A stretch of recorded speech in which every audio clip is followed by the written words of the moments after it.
Lecture sur le fil. Sur le fil du discours, de l'actualité littéraire, aussi bien du funambule. Des spécialistes de l'analyse du discours littéraire présentent une œuvre de l'actualité littéraire et déroulent pour le partager le fil de leurs idées. Cécile Narjou est maîtresse de conférences en grammaire et stylistique ici à la Sorbonne, habilitée à diriger des recherches, si ça vous intéresse. Elle donc s'occupe de la langue littéraire moderne et contemporaine et à sa grammaire. Et à ce titre, elle a co-dirigé plusieurs collectifs sur les écritures fictionnelles contemporaines, depuis la langue de Mauvigné jusqu'à celle de Recondo, en passant par celle de Kerangal, Rouault et quelques autres.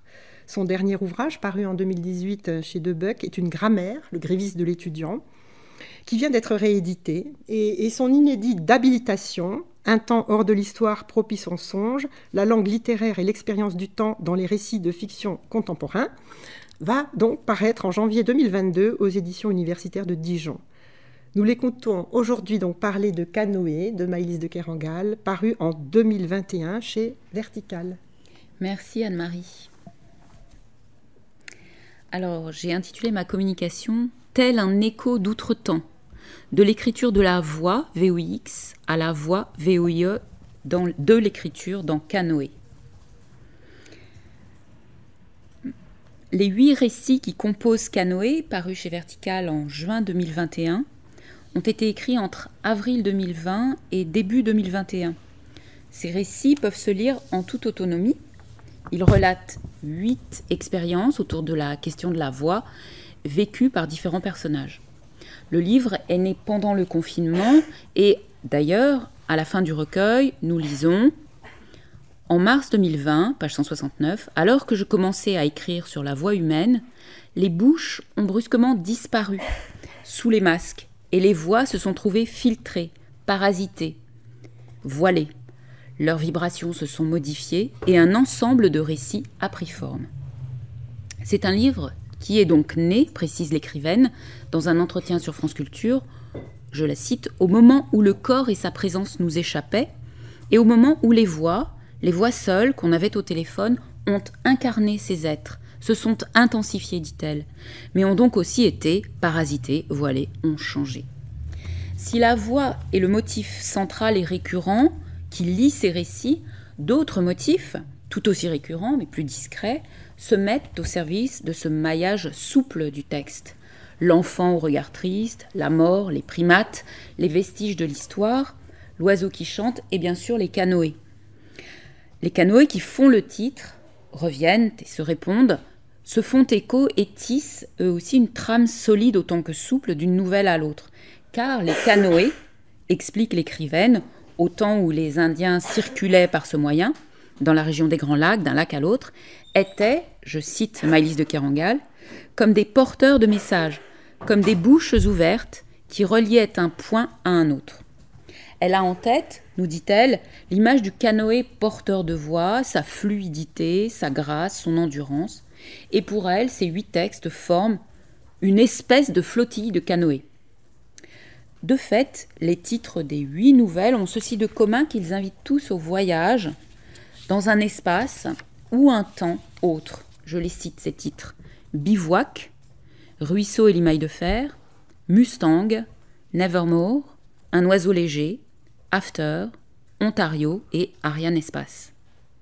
En réalité, l'espace et le temps sont si étroitement liés chez Kerangal que l'un ne surgit jamais sans l'autre. Au cœur de la poétique de l'œuvre kerangalienne, et donc jusque dans ce recueil, il demeure structurant. Par ailleurs, et ce n'est pas le moindre des maillages opérés dans Canoë, sur le plan énonciatif, l'écrivaine a fait le choix, et c'est une première chez elle, d'écrire à la première personne. Ainsi, 7 des 8 personnages narrateurs sont des narratrices disant « je ». Et le narrateur dit également, l'unique narrateur dit également « je ». Elle s'explique de ce choix qui interroge la frontière entre fiction et autobiographie et nourrit tout autant la question de la continuité et de la discontinuité. La dimension autobiographique n'est pas absente de ce recueil. Mustang, novella centrale, qui occupe la moitié du recueil et autour de laquelle s'organisent toutes les autres nouvelles, est un récit, selon l'écrivaine, où je la cite, « Il y a pas mal de motifs autobiographiques ». Elle affirme avoir cherché, à travers ce jeu féminin, à documenter des motifs de sa propre existence. Et avoir trouvé une grande satisfaction à l'idée que le lecteur puisse se dire, je la cite, « qu'on a affaire à plusieurs épisodes différents d'une même vie, comme une espèce de série avec quelque chose qui dévie, pas sûr que ce soit la même, et ça pourrait l'être. » Fin de citation. Donc ça c'est sur France Culture ou peut-être sur France Inter puisque je me suis appuyée sur ces 2 entretiens. Ce procédé, rappelons-le, elle l'avait éprouvé dans une configuration, ce procédé donc de l'écriture par le jeu et même le jeu féminin, elle l'avait éprouvé dans une configuration d'écriture tout autre lorsqu'avec le collectif Inculte, elle avait participé à l'écriture plurivocale d'une chic fille qui trouvait son unité dans le choix du récit à la première personne, mais cette fois, c'était un jeu qui permettait d'unifier les styles des différents écrivains qui participaient à l'écriture de ce collectif sur un unique sujet, l'histoire donc de cette chic fille. Dans Canoë, de fait, elle évoque un seul projet, unifié par une voix narrative, ce jeu féminin, sauf pour un texte qui est possiblement le mien, ce jeu donc, un jeu qui me regarde, me concerne, me prend en charge aussi parfois. Ainsi donc, nous avons un recueil qui joue résolument du maillage et de la dislocation, de la pluralité et de l'unité, et que l'écrivaine qualifie de roman en pièces détachées. On est toujours dans l'espace du roman, précise-t-elle, même s'il est disloqué. C'est donc une dislocation qui semble corrélée à l'expérience de la voix, à la mutation des voix par temps de confinement, et je me suis demandé ce que ces voix et la manière dont elles sont mises en œuvre, caractérisées, nous disaient de la fabrique même du roman.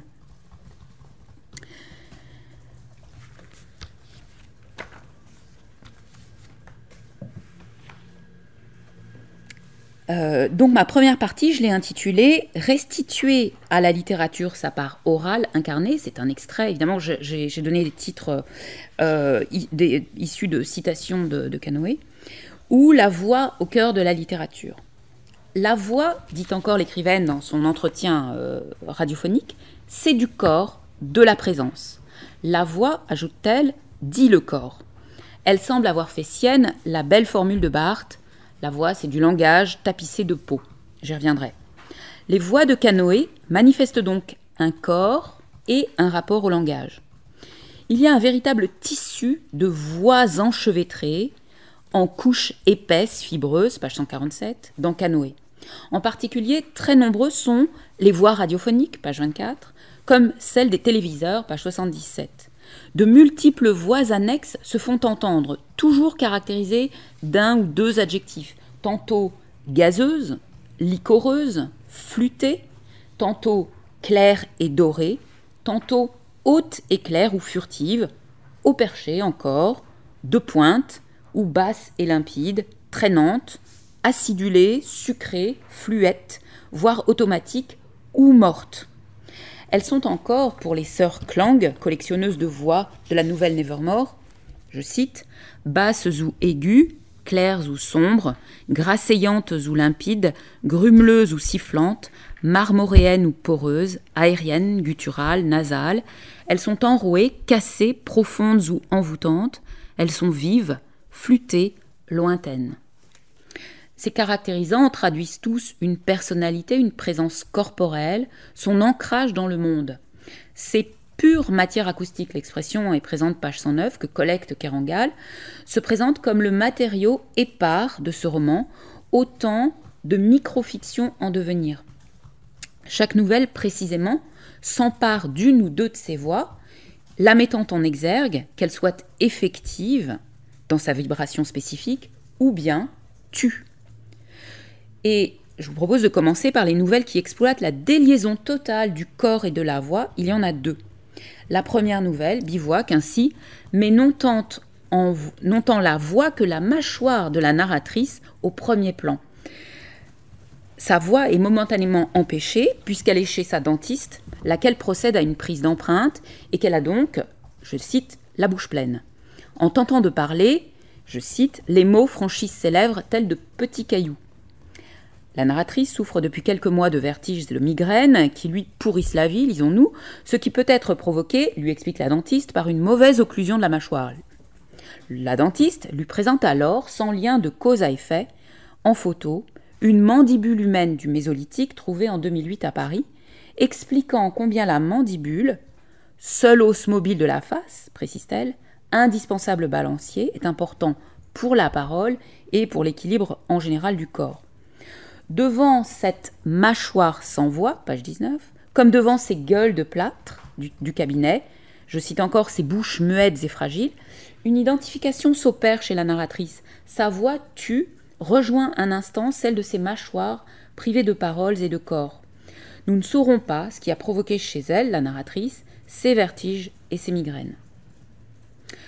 Dans la 5e nouvelle, Un oiseau léger, la voix de Rose, épouse de l'unique narrateur du recueil, est bien présente, mais radicalement détachée de son corps puisque Rose est morte et que son mari conserve sa voix sur répondeur, je cite, « matériel bien qu'impalpable, physique comme seule une voix peut l'être », page 123. Sa voix lui survivait, précise-t-il, page 124. Plus souvent, la voix peut apparaître comme désaccordée au corps qui la porte et la signature qu'elle constitue ne plus être perçue telle, la signature identitaire en fait. Dans la 2e nouvelle, Ruisseau et l'émail de fer, l'amie de la narratrice est devenue, du fait de la dissonance, lisons-nous, de sa voix retravaillée par un coach vocal, comme le sosie d'elle-même. Un décalage invisible, page 25, s'est produit qui suffit à désajuster sa présence, même page. Je cite encore, même endroit, sa voix n'était plus dans son corps, mais comme doublée par une autre. De voix de Ruisseau, qui signait sa présence vivante dans le monde, page 29, elle est devenue l'émail de fer.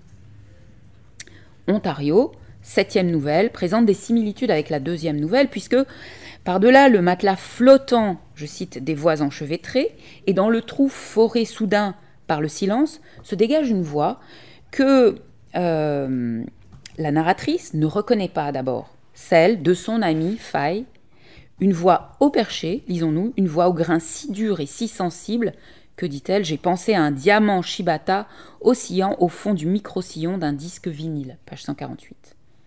Alors que d'ordinaire, sa voix est porteuse d'un phrasé spécifique, à savoir cette manière unique d'accélérer en fin de phrase, de compresser les syllabes, de les expédier avec ardeur, comme on jette des pelletées de terre, vous voyez que la terre est encore présente, on y reviendra, par-dessus son épaule.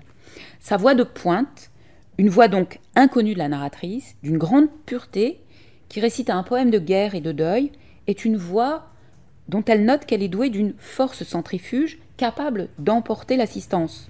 Page 149, durant quelques instants, la voix de pointe a gravé le silence, ondulatoire et solitaire, réactivant un à un les anneaux de la mémoire.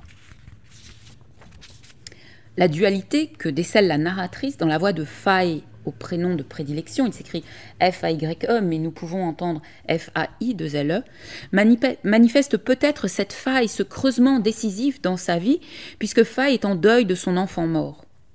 Mais peut-être dit-elle aussi, cette voix, dans cette incantation poétique pure, un centre trouvé, un accord intime de soi à soi.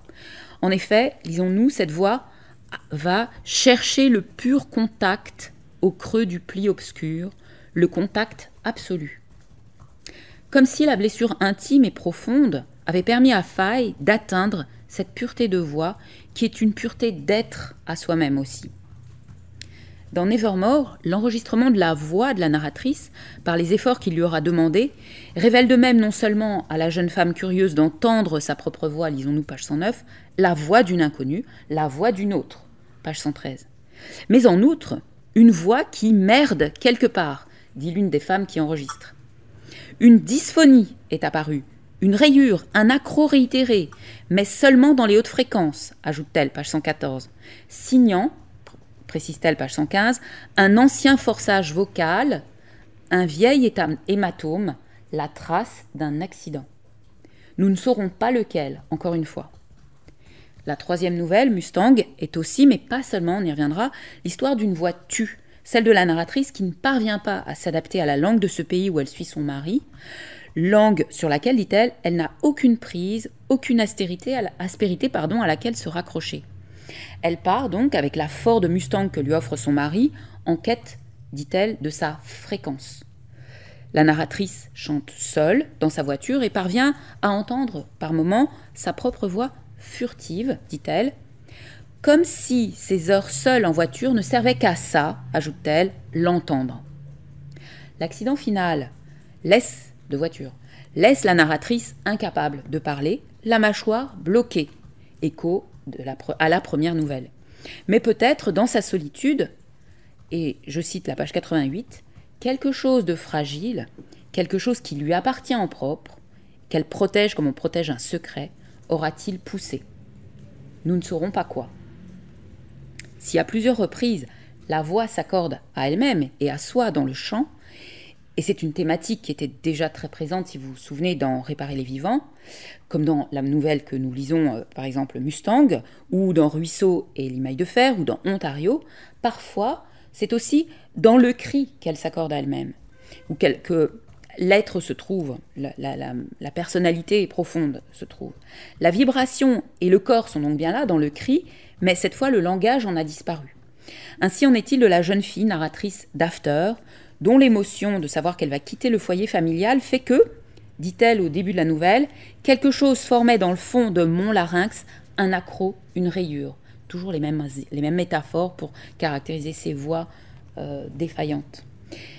Et le fait donc, et c'est ce qui l'a conduit à chercher à, je cite, retrouver ma voix claire, cette voix de bachelière qui s'apprête à partir.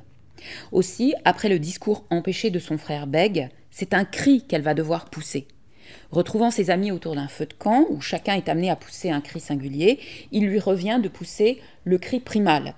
Alors son ami lui explique « Tu pousses un cri puissant et hop, ça te fait renaître, nickel. » Alors, raconte-t-elle, j'ai hurlé, moi aussi j'ai gueulé, j'ai crié, jusqu'à m'effondrer dans l'herbe, évanouie. Ce cri primal de naissance, de renaissance, animale, qui est donc la voix sans langage, est aussi, par-delà la douleur de la séparation d'avec sa famille, une manière pour elle de retrouver son être, peut-être sa fréquence. Plus souvent, on le voit, le langage comme un obstacle est présenté comme un obstacle. Les mots cailloux, comme ceux de la première nouvelle, se retrouvent dans les voix, comme dans After, 6e nouvelle, donc, lorsque le frère Beg de la narratrice en partance dont on vient de parler tente de parler, mais que la crue de l'émotion provoque un chaos, je cite, qui noie son palais, alors il a bloqué dès la première syllabe. Les lèvres retroussées sur un son qui se répétait, revenait, insistait, mais ne parvenait pas à enchaîner les suivants derrière lui, à tracter le mot, la phrase, la proclamation dont il avait pris le risque, le flux de sa parole anéanti avec le premier souffle. Le langage avait fui de la bouche de mon frère. Je percevais le chaos qui noyait son palais, les phonèmes catapultés contre ses dents, ratatinés les uns sur les autres et formant maintenant, comme un bouchon inexpugnable, b, bon, b, bon. Ainsi Canoë met-il en œuvre presque systématiquement la non-évidence de la relation du corps à sa voix, la non-évidence de la relation du corps au langage, lorsque celui-ci doit le traverser. Les défaillances de la voix nous disent celles du corps face au langage. Il semblerait que Kerangal ait cherché à saisir ici la voix dans les franges de sa zone d'évidence, incoative comme celle d'Abel, ici le frère Beg, ou terminative comme la voix de Rose qui est celle d'une femme sur le départ, disons-nous. Enregistrée mais sur le départ. Plus largement, la voix, toute voix dans Canoë qui parvient à émettre une parole, un discours, est une voix présentée comme fêlée, qui dit ou plutôt ne dit pas une blessure profonde, un trauma, mais qui, résiliente, dit bien une naissance à soi, à son être profond, fût-ce comme dans une tempête, aussi bien comme dans une tempête. Donc c'est un des passages de la parole, de la naissance de la parole dans la bouche du frère Beg. Aussi bien, elle dit une mort à soi, toujours, et une renaissance. Je cite la narratrice de Mustang, « Faire revenir une voix, et relier en moi ce qui se tient disjoint. » Mais parce que la voix est incarnée, la voix signe aussi une inscription dans l'espace. Et j'en viens à ma deuxième partie. Ma voix étiquetée canot éclair sur océan sombre, la voix et l'espace. On l'a vu de fait par les métaphores dont la voix est porteuse dans ce recueil, se dit une singulière proximité de la voix et du territoire. Le langage y est tantôt caillou, terre, limaille de fer ou eau fluide. Dans Nevermore, la voix de la narratrice, avant qu'elle ne révèle sa faille, est donc étiquetée par les sœurs Clang, canot éclair sur océan sombre. Celle de Rose, dans Un oiseau léger, est une voix d'île grecque en juin. Plus souvent, la signature de la voix, son unicité, se trouve, lisons-nous, dans ses aspérités. Et la métaphore est là encore géographique. La métaphore de la voix paysage est filée dans Mustang, qui s'élaborait dans la nouvelle précédente avec la voix de ruisseau, cette métaphore donc. Je cite la narratrice de Mustang, à propos de la voix de son mari. « Elle m'est plus familière que mon pays, cette voix, elle est mon paysage. » Tout comme la voix se fait paysage, mais paysage au sens où l'entend Kerangal, c'est-à-dire sentiment. Dans Chrome, l'écrivaine, donc c'est un ouvrage, un petit texte, un essai, voilà, pardon, publié en 2020, donc qui semble, et vous allez voir à quel point c'est important, qui semble avoir été écrit conjointement à l'écriture de notre recueil. Et bien dans Chrome, elle dit, voilà, donc à propos de ce que c'est qu'un paysage pour elle, un paysage, c'est-à-dire un sentiment. Davantage encore, peut-être, la voix est influencée par le territoire, le milieu où elle se trouve. Ou bien est-ce le corps qui porte la voix et qui donc est influencé lui-même, étant influencé par le territoire, le milieu où il se trouve, va donc amener à cette mutation de la voix. Changeant d'espace, le corps qui s'adapte fait en effet peu à peu émerger une voix autre.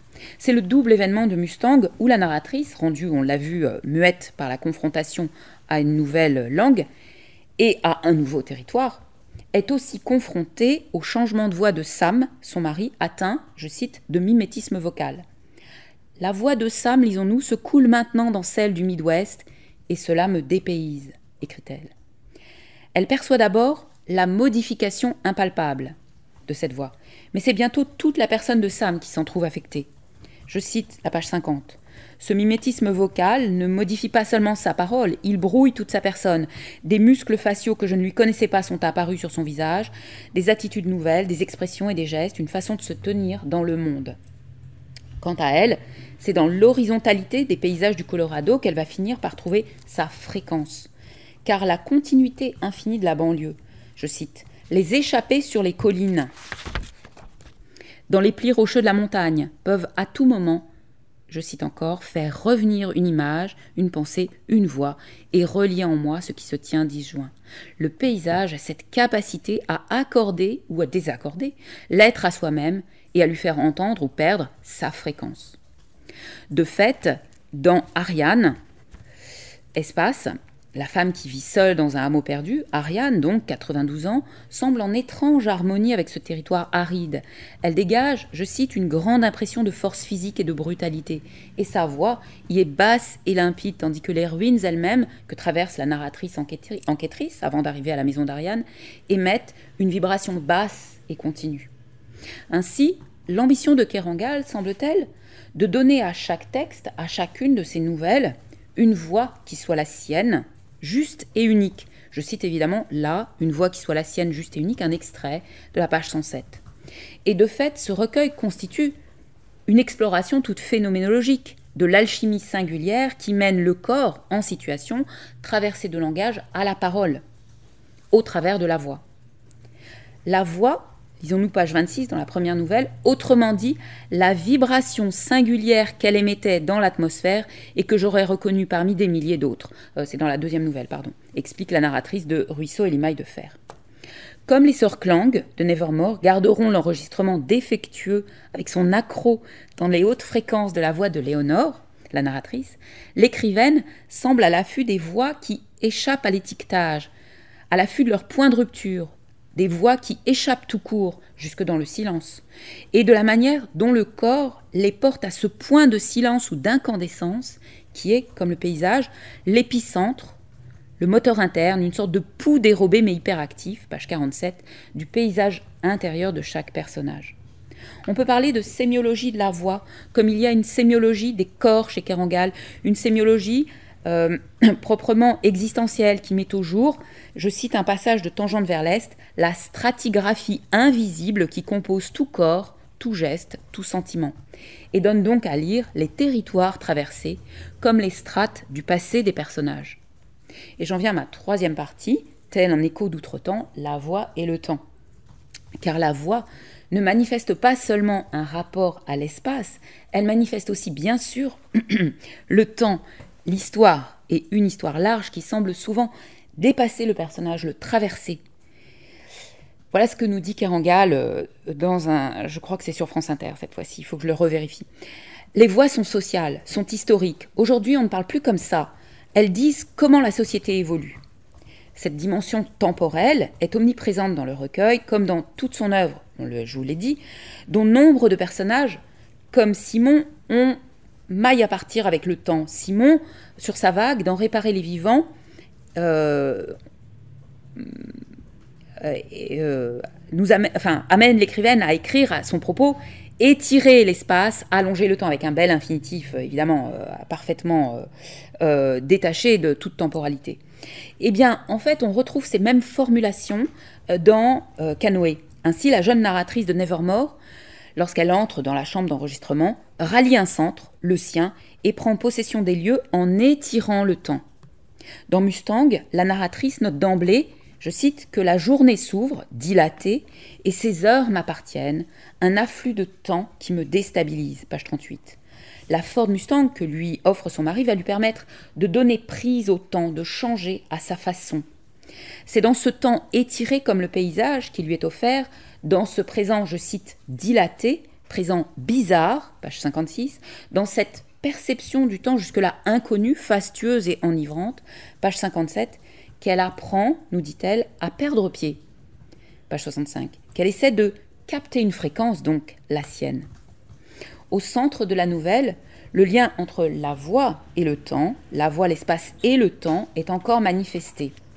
La narratrice fait la rencontre de Cassandra, ancienne géologue, et de sa boutique Colorado Magical Stones, dans laquelle, je cite, « la moindre curiosité, la moindre pacotille renvoie à une histoire, amorce un récit. » Cassandra, c'est une arpenteuse de territoire, pour prospecter, certes, mais aussi pour, je cite, peut-être remonter le temps.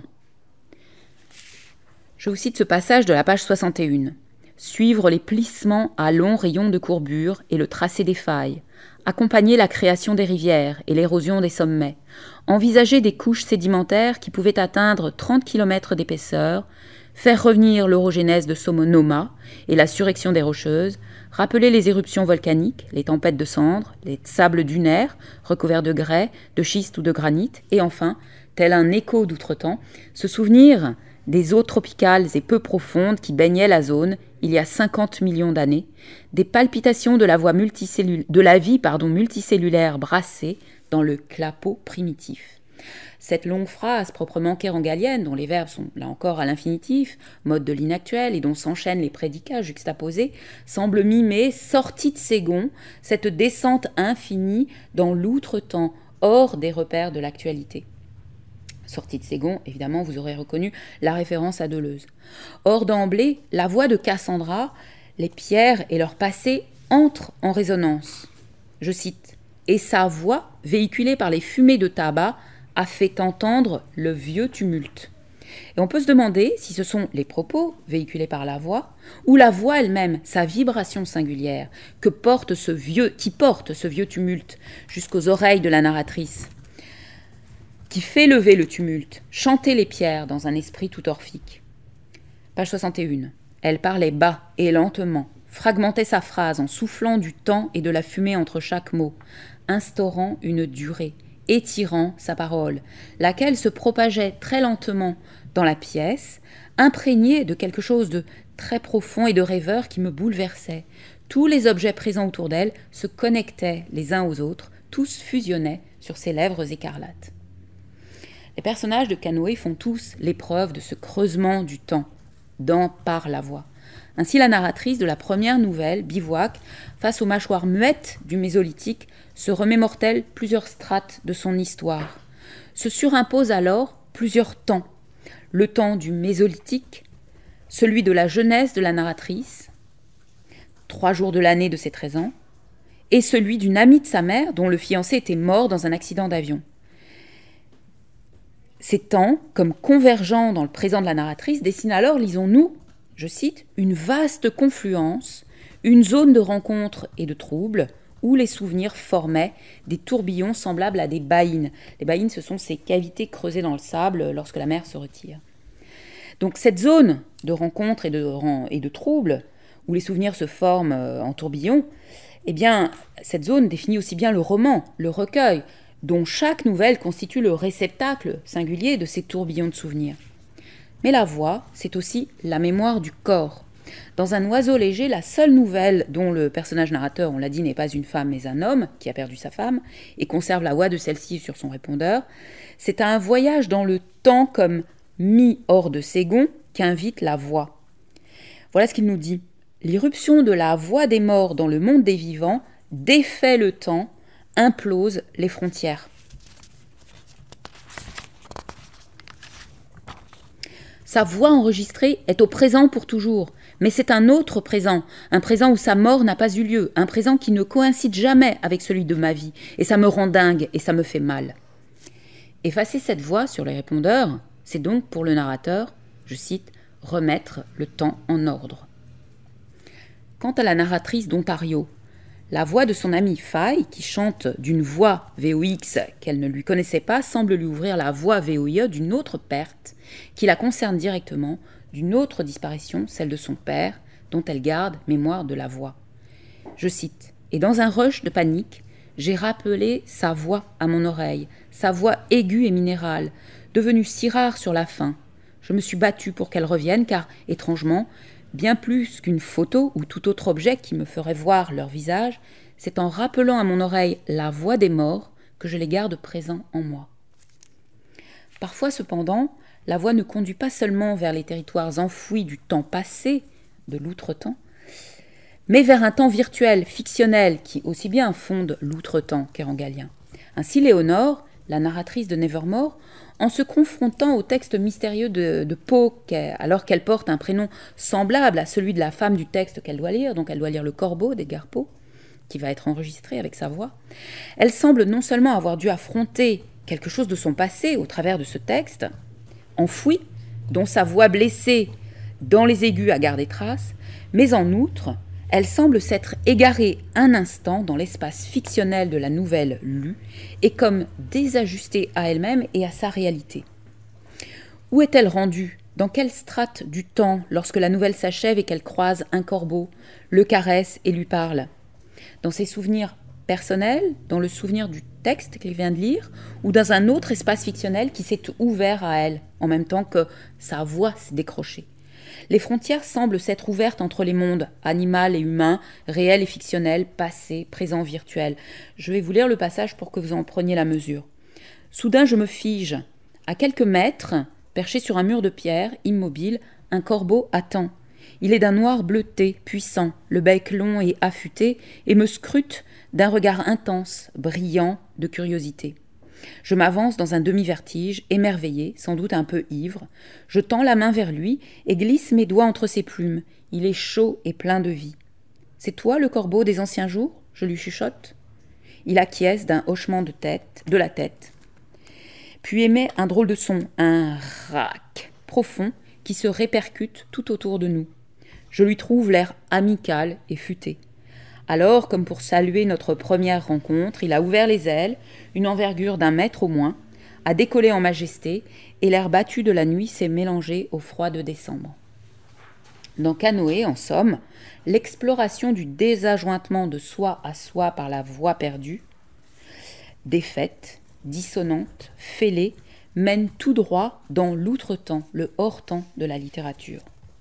Et j'en viens à ma dernière partie, qui sera aussi d'une certaine manière la conclusion, de l'écriture de la voix à la voix de l'écriture, VOIE.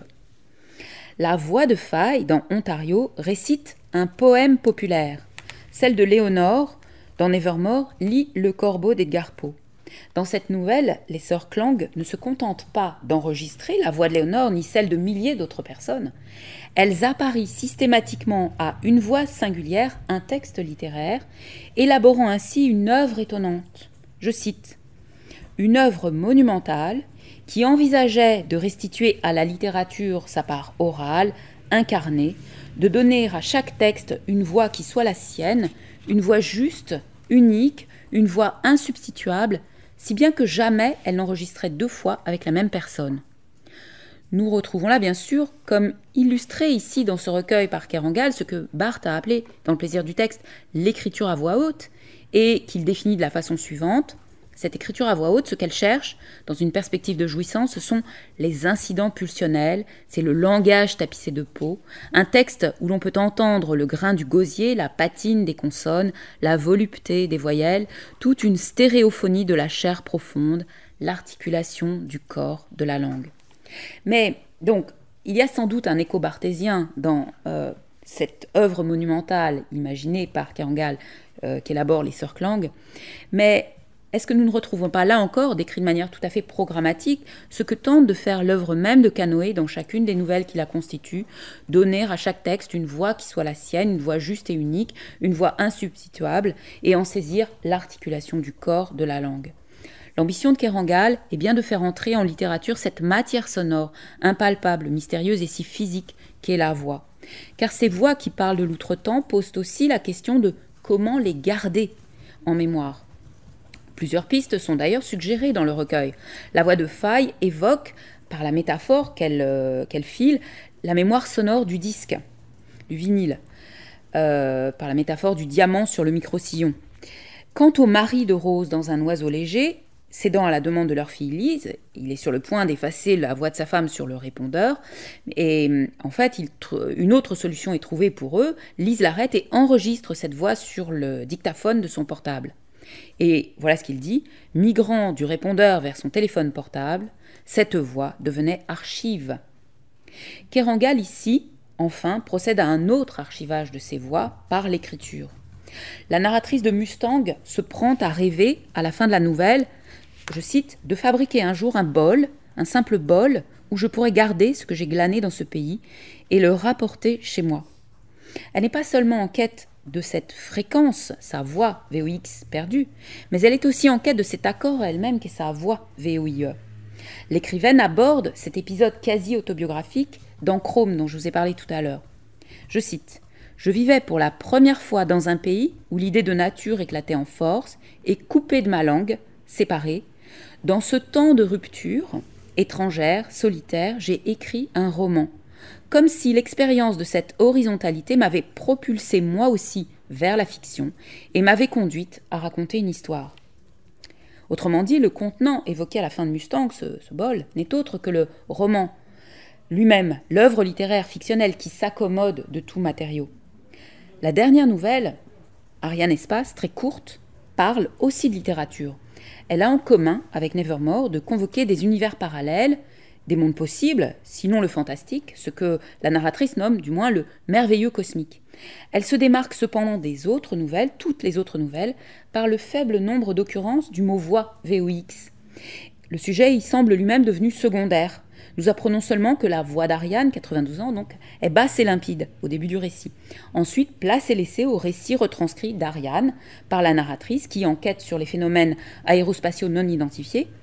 Et il semble que ce récit, et je cite le tout début de la nouvelle, la narratrice parle des récits qui coulent de source. Eh bien, il semble que ce récit que fait la narratrice du témoignage d'Ariane coule de source. N'est-il pas d'abord celui d'une vocation trouvée, celui de la vocation trouvée de la narratrice ? Je cite la narratrice en question, page 167. « Aujourd'hui, mon penchant pour l'absolu lointain s'est effacé au profit d'une disposition au proche, et j'envisage ces récits d'observation, ces petites narrations prosaïques et fragiles, collectées depuis plus de 20 ans sur tout le territoire, comme la teneur réelle du merveilleux cosmique. Que fait-elle d'autre, la narratrice, de cette nouvelle finale que d'écouter une voix qui lui parle d'un autre territoire, d'un autre espace-temps, d'un autre univers, d'une autre dimension, celle où s'entremêlent le réel et la fiction, où s'enchevêtrent les rêves, les souvenirs vécus, le mélange des temporalités. Que fait-elle d'autre que de tendre l'oreille à une vibration singulière, captivante, dont on ne saurait dire si, tant elles sont mêlées, si c'est celle de la voix de son témoin ou celle du territoire dans lequel il s'inscrit. Chacune des nouvelles de Canoë retrace ce cheminement, fait de ruptures, de petites morts et de renaissances qui mènent à l'écriture fictionnelle. Restituer à la littérature sa part orale, incarnée, donner à chaque texte une voix qui soit la sienne, une voix juste et unique, une voix insubstituable. Mais Canoë, ce faisant, exemplifie encore l'œuvre entière de Kerangal, car chacun de ses textes, chacun de ses récits, de ses romans, y est l'expérience d'une voix propre, singulière. L'écrivaine s'en explique dans Chrome encore. J'écris, oreille tendue. Je songe au sonogramme du texte, à la vibration des milliers de bâtonnets luminescents qui révéleraient son spectre musical, mais aussi sa voix, son chant. Est-ce une voix inconnue qui a traversé la surface de la page? Une voix rémanente, une voix lointaine, un écho? Quand j'écris, c'est encore à une voix que je me connecte, une voix captée comme une fréquence à la radio, une voix que j'essaie de tenir en ligne de basse au creux de l'oreille jusqu'à la dernière page. Le chant d'un texte, ce qui n'a rien à voir avec son lyrisme, ni même sa musicalité, fait appel à ce qui subsiste dans le texte d'un temps ancien où la littérature était partagée sous la forme d'un chant, à la vibration qui se dépose en soi une fois le livre refermé. Le chant d'un texte, c'est son aura. Ah, c'est beau. Sans revenir sur la voix propre de chaque récit jusque-là publié de Kerangal, arrêtons-nous un instant sur Réparer les vivants et ce passage où le chant, si important pour Thomas Rémige, prend toute sa signification à la fin du roman. Son chant de belle mort, je cite, reconstruit la singularité de Simon Limbre. Il le propulse dans un instant post-mortem que la mort n'atteint plus, celui de la gloire immortelle, celui des mythographies, celui du chant et de l'écriture. Je cite Réparer les vivants, page 270. C'est en rappelant à mon oreille la voix des morts que je la garde présente en moi, affirmait la narratrice d'Ontario, se souvenant de la voix de son père. Quant à l'écrivaine, elle les fait migrer, ces voix, dans cet espace post-mortem qu'est la littérature. Mais, à la différence de la voix de Rose qui migre dans le téléphone du narrateur de Un oiseau léger, elle les fait migrer sans remettre le temps en ordre, offrant au lecteur l'expérience singulière de la plonger dans un temps sorti de ses gonds, échappé de la chronologie.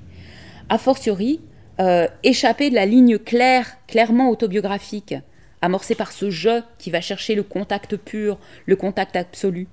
Elle nous propose l'expérience de la plongée dans l'outre-temps de la littérature. Canoë, cette histoire, dans le désordre, est l'histoire de cette émergence d'un chant propre et de son aura singulière, faite de rupture, de mort, de renaissance à soi, qui font l'écriture de Kerangal. Voilà, je vous remercie de votre écoute.